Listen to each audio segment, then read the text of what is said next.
para mim, ler foi sempre um objeto de desejo. Era, talvez até pela minha educação, que minha mãe dizia, às vezes ela deixava de comprar o pão para a gente de manhã, mas comprava o caderno para ir para a escola. Então, livros, caderno, leitura, texto, foi sempre uma vontade de escrever e de ler, e eu escrevia e lia, mas o meu primeiro contato com a literatura, eu gosto de afirmar isso, não foi a literatura oral, né? Eu afirmo isso com muito orgulho. Eu não nasci rodeada de livros, eu nasci rodeada de palavras. O que me vem primeiramente é justamente as histórias que eu escutava em casa, né?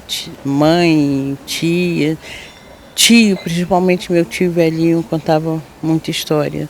Hoje que eu vejo que aquele meu tio era um griot.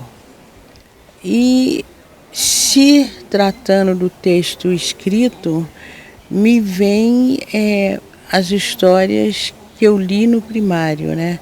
E havia um texto de Henriqueta Lisboa, 2 textos até, que era a Bonequinha Preta e o Bonequinho Doce. E foi um texto, a Bonequinha Preta me marcou muito, porque foi um texto que com 7 anos adaptaram para eu dançar de bonequinha preta na escola.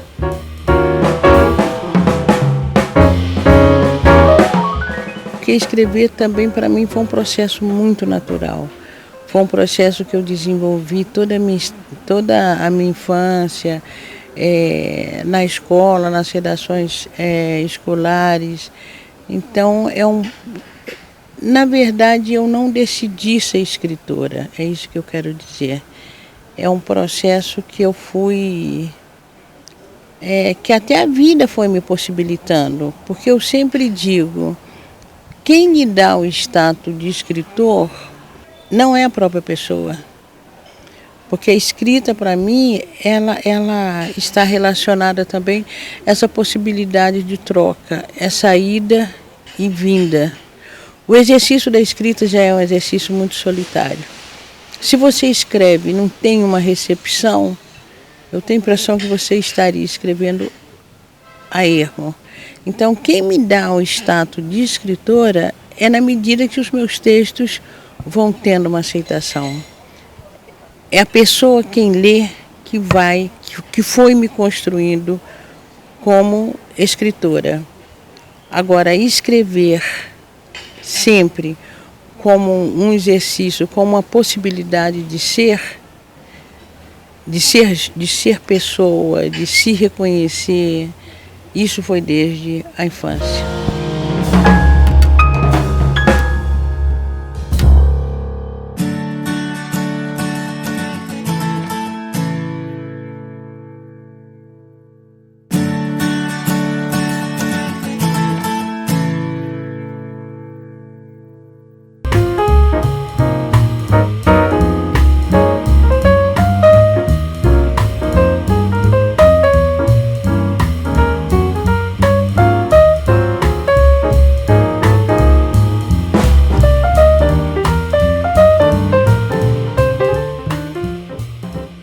A leitura entra na minha vida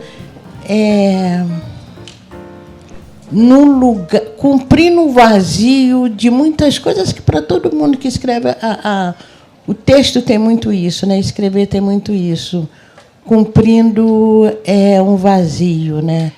Tentando responder alguma coisa, perguntando alguma coisa. Eu não sei, mas talvez um livro, talvez não, um livro que me marcou, isso ainda na década de 60, eu já mais nova, um livro que talvez que tenha me marcado e tenha me ensinado que literatura é vida, talvez tenha sido O Quarto de Despejo de Carolina Maria de Jesus.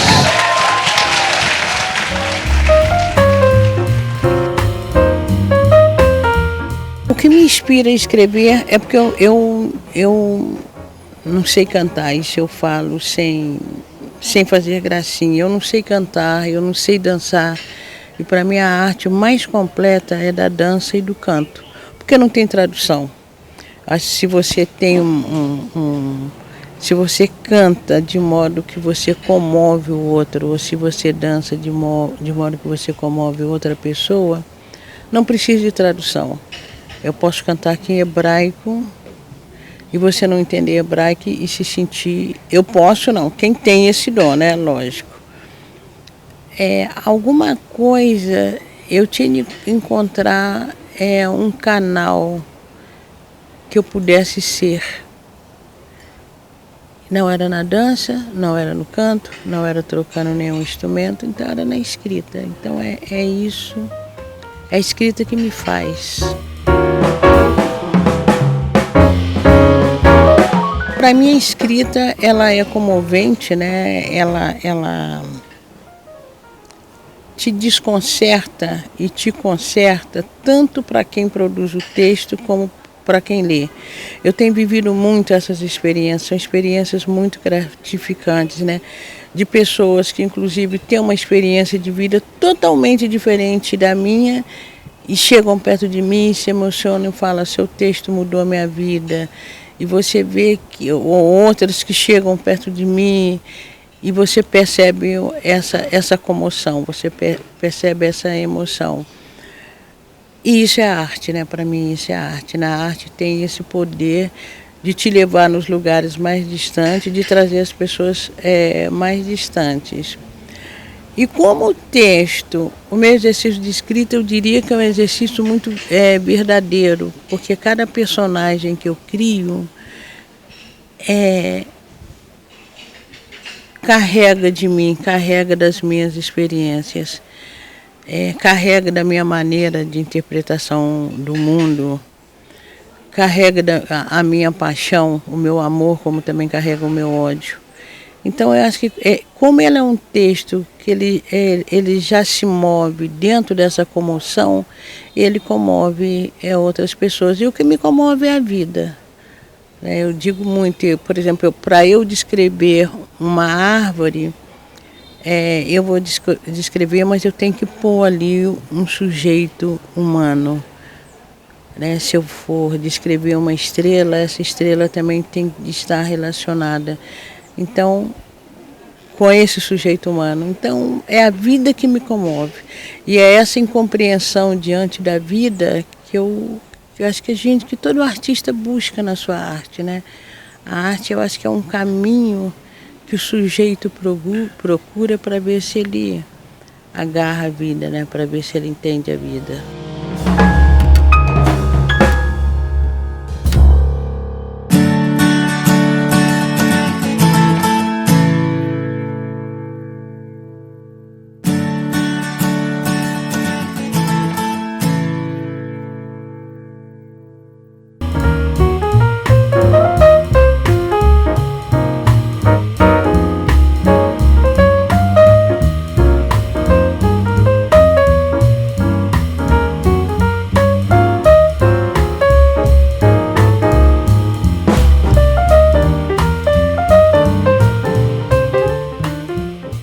Que são, para mim, por exemplo, eu adorava as redações na escola, assim, a festa do meu aniversário. Gente, o que eu inventava de festa de aniversário um passeio na fazenda do meu tio. Não tinha ninguém mais latifundiário que o meu tio, entende? Eu acho que isso que me deu, né, e que me dá essa possibilidade de estar inventando, mas sempre a partir do que a vida oferece ou a partir daquilo que a vida me nega.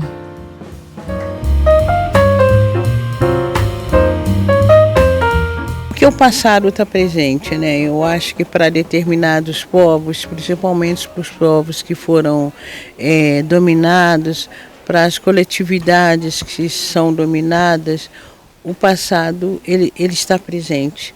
Então, se tratando, por exemplo, da realidade brasileira, não há como você pensar a escravização e pensar que essa é uma história que ficou no passado.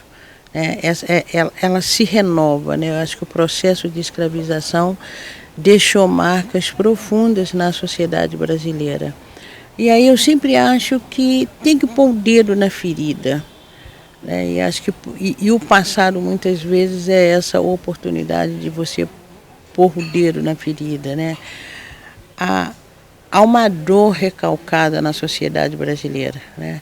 E uma dor que se confunde com revolta, se confunde com violência, se confunde com remorso, que eu acho que é impossível, por exemplo, os grupos privilegiados se reconhecerem numa classe social e não perceberem que eles são herdeiros de uma colonização e herdeiros de uma colonização que se renova. Eu acho que é impossível para uma pessoa de consciência, uma pessoa branca no Brasil, não reconhecer o racismo e não reconhecer que ela faz parte de um grupo privilegiado. E acho que a literatura tem essa possibilidade de cutucar as pessoas, né? De trazer essa realidade à tona. Mais às vezes do que um tratado histórico, mais do que um gráfico, né? Você saber que uma criança morre de fome, sei lá no jornal, né? Que as crianças morrem de fome. Ou você ter uma notícia que a maioria dos jovens negros, a maioria da morte por violência no Brasil é com jovens negros. Agora, você lê um conto aonde te relata a agonia de um jovem negro ou a agonia de uma mãe, é uma outra... esse texto te pega de uma outra forma. Então, eu acho que a literatura, ela lida também com o passado, porque é uma maneira de expurgar esse passado e também de jogar a crueldade desse presente na nossa cara, né? 1000 projetos. Um deles é a Casa Escrevivência no Rio de Janeiro, né? Onde eu estou organizando todo esse acervo, e que não é um lugar só de organização de acervo, né? Mas vai ser um lugar que a gente pensa de ter... É um centro de pesquisa, vai ser um centro de pesquisa também com todas as possibilidades que um centro de pesquisa pode organizar. E romances que estão aí, né, iniciados, né? Flores de Mulungu, que tem uns 8 anos ou mais que eu estou escrevendo esse romance. Tem um outro livro de contos que se chama De Mãe, em que eu trago as cartas de minha mãe, o diário de minha mãe, que ela começa a escrever um diário depois que ela lê Carolina Maria de Jesus, e algumas outras reflexões minhas. Eu trago as nossas correspondências, eu trago para esse livro. Tem uma trilogia que eu estou pensando, eu escrevi Submissas Lágrimas de Mulheres, agora eu estou escrevendo O Silencioso Pranto dos Homens, ainda quero escrever alguma coisa que eu coloque criança e jovens. Tem uma antologia de poemas que a gente está chamando de poemas eróticos, mas eu quero arranjar outro nome. Eu acho que me parece que, não me lembro bem, me parece que eu já rabisquei alguma coisa que seria Poemas do Gozo e Seus Movimentos. Tem um texto crítico que eu quero ler, essa literatura que está sendo produzida por jovens, eu quero fazer uma antologia crítica. E tem mais alguma...